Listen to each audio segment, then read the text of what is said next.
Well, first of all, this is Chief McMichael, Fire Chief. This is Captain Hart. He was in charge on the scene, and that's Captain Sullivan in the back. He was there today. Tell us a little about the rescue that happened. Did you identify them as being on the shore? Yes, we did. The Coast Guard spotted her, and fire and police were able to pull her out of the water. They were taken to a private dock, and the medical examiner was brought down, and then the family was brought to the site.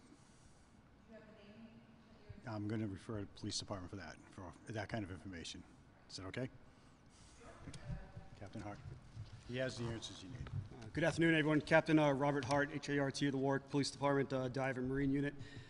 Today we did respond out to Conimicut Point with our partners, the Warwick Fire Department, U.S. Coast Guard, Portsmouth Police, Cranston Police yesterday, Rhode Island DEM, Rhode Island State Police, and we did locate the second victim today, identified as the young juvenile female.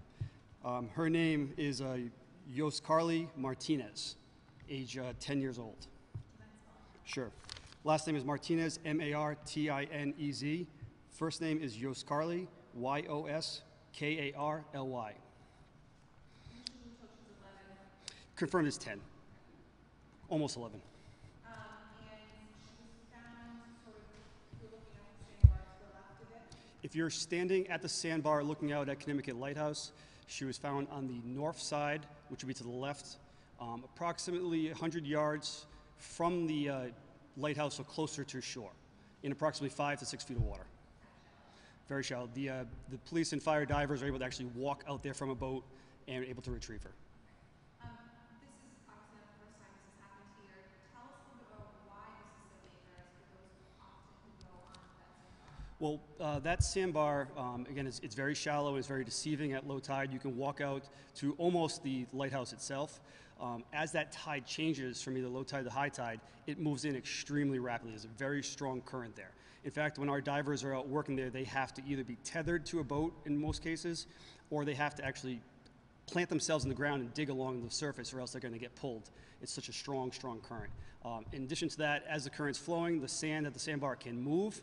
People can be taken under as an undertow, and if they're not strong swimmers, they can be swept out. There was a 30-year-old that passed away. He was a stranger, from what we understand, trying to save this 10-year-old girl. There was another person sent to the hospital. Do you know the status of this other person, who they were? As of right now, there are 2 people sent to the hospital. One was in serious condition and was on a breathing tube, was intubated. I don't have their conditions at this moment. Currently 2 people are in the hospital. As of yesterday, 2 people in the hospital. Were one of those 2 people the 30-year-old victim? No. Okay, so that's in addition. Yes. I can.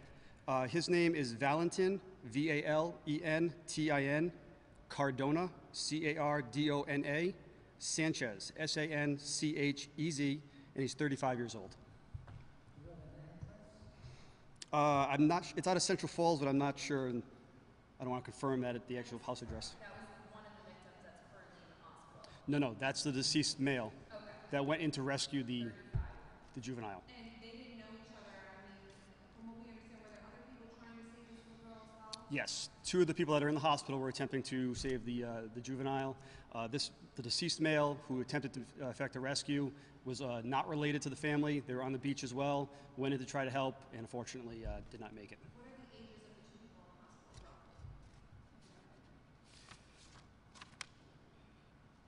I'm going to have to get that for you. I've got a lot of names here, and I don't want to give you the wrong age. You know, they're like younger, older? I think mid-30s, Okay. late 20s, mid-30s. No other teenagers or children? No. No.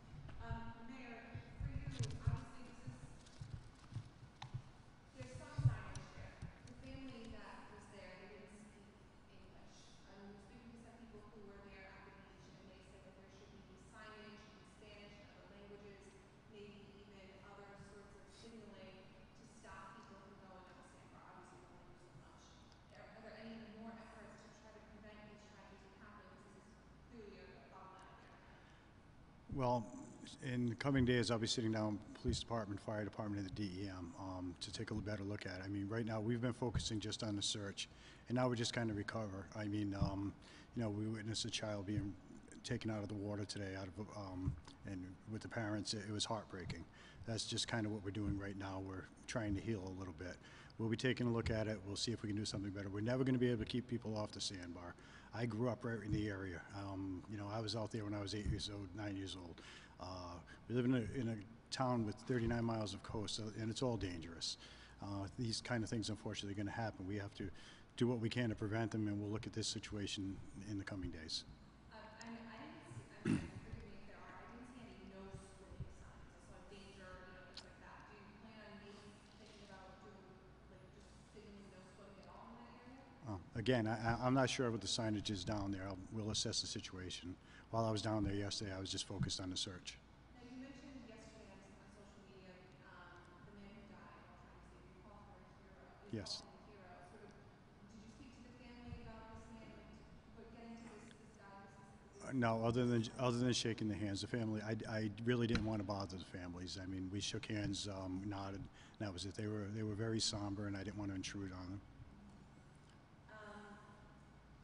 There were a lot of people out there today, very worried. This is 2 deaths right here in Warwick. What's your message tonight for people and for his families? 2 deaths here in Warwick. Are you talking about the boating accident a couple of weeks ago? No, I mean the 30-year-old and now. Oh, I'm sorry, 2 here. We have to be careful when down at the beach. I mean, that area is very dangerous. Residents know it's dangerous. You know, we're going to, like I said, we're going to take a look to warn people. But like I said, with 39 miles of coast, we're going to have accidents, and it's horrible. This may be for one of the emergency crews. I don't know if you're not a shopper, but what specifically goes on at Macy's? So such a difficult current. Does that make sense? Why? It's so you're looking at an area that narrows down from the larger part of the bay, and there's such a high volume of water that's moving through that area in such a rapid amount of time that it just funnels right through. So it just narrows in, and it's almost like just a funnel effect is what happens. John? What happened Saturday, you know, where these families were from, were they out walking on the point itself when they were washed off? Was this a first-time visit to Warwick for them? What was We do know that some of the, at least one of the families had originally stated to us that they normally travel down to South Narragansett to Scarborough Beach. But they found Warwick and how close it was to their homes in Central Falls and Providence and felt that it was a much easier destination to get to. So they came here. I'm not sure if it was their first time, but they did mention that they used to go to further down south and decided to come to Warwick instead. Do you know how big the family was, or is? I can say that they have a very large extended family and a very supportive family. Both sides were there both yesterday and today. It was quite remarkable how tight-knit the families were and how they cared for not only their families but each other. I saw maybe 15, 20 people. Is that fair? That is at least 15 or 20 people who maybe not were there initially but did show up in a short amount of time to support the grieving families. The 2 people who are in the hospital, are they related to the girl? It's believed that one of them is her uncle.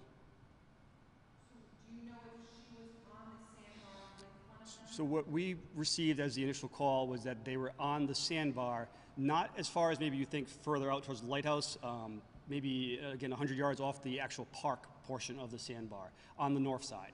And again, even though it's closer to the park, that water moves very rapidly, and if you're not paying attention or you just get caught up into it, it can be very dangerous. And the 35-year-old just saw her in distress and just sort of was And he wasn't the only one. There were several other people that tried to get in there and help out. It was a rather team effort to try to get to her.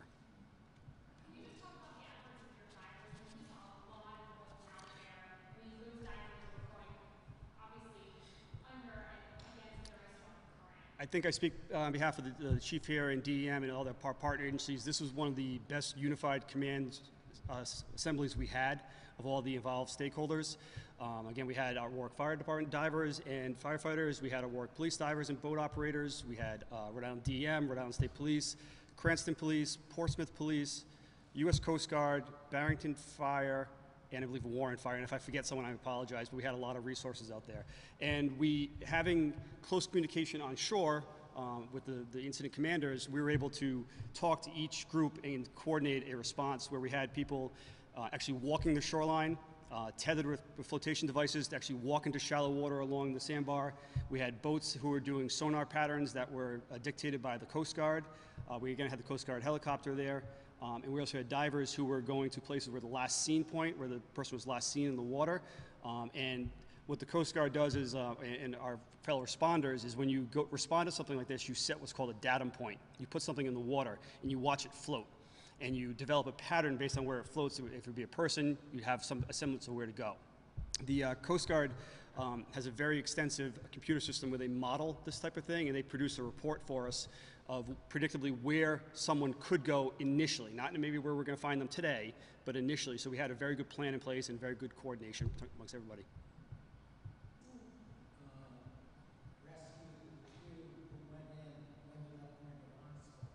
That was initially bystanders and some fire personnel. And some firefighters.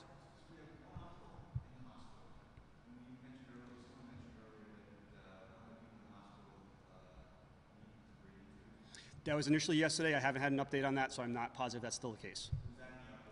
I don't know. Yep. And then the other person is also in the hospital? There is another person in the hospital, yes. They were transported to Kent, I believe, right, Chief? Kent County Hospital. And the gender of that other person in the hospital? 2 males. And they're both men? Yes. Yep. And I have names in here. I still want to give you the wrong names, so I can't do that right now.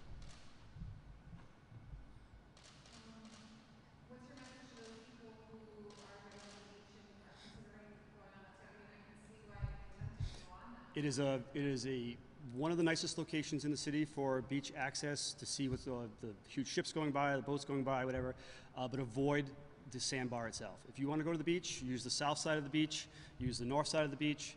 There's not a lot of current over there. It's very shallow. It's very nice, but avoid the sandbar. Don't walk out on that point.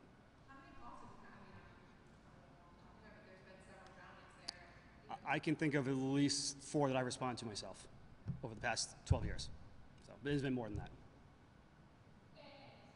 How crucial is the Coast Guard in this? I mean, typically once it becomes a recovery, a lot of times they kind of step back. Mm-hmm. How crucial are they in helping? Fantastic. They were very involved because they were able to provide some of that modeling for us of where we should be dictating our resources. They provided not only a 45 and a 29-foot boat, but an 87-foot cutter overnight to search the area in the bay. But the helicopter was crucial. The helicopter was able to get low enough where it had a visibility of the water and be able to see into the water and guide our divers and our boats into areas where they thought there may have been issues or targets they wanted us to check out.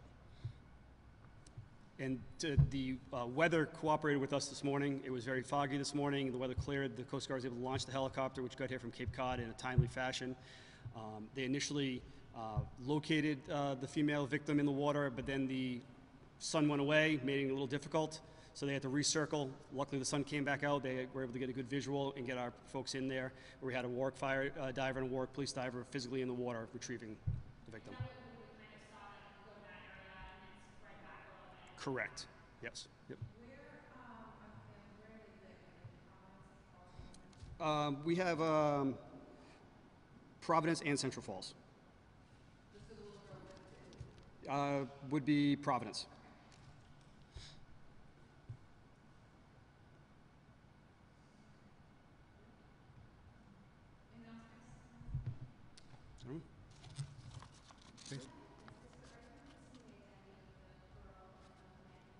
Yes, we already did. I can give it to you again if you like. Yep. Okay, the juvenile female is a Yoskarly, Y-O-S-K-A-R-L-Y, Martinez, M-A-R-T-I-N-E-Z. And the male victim is Valentine, V-A-L-E-N-T-I-N, Cardona, C-A-R-D-O-N-A, Sanchez, S-A-N-C-H-E-Z. Okay, you're welcome. Sure, it's Robert Hart, H-A-R-T. I'm the captain of the Marine Dive Unit. I'll just follow up. Our thoughts and our prayers are with the families. The heroic efforts of those others, we thank them, they inspire us. All of our rescuers, fire, police, most of them are parents, and this has touched us all. Thank you.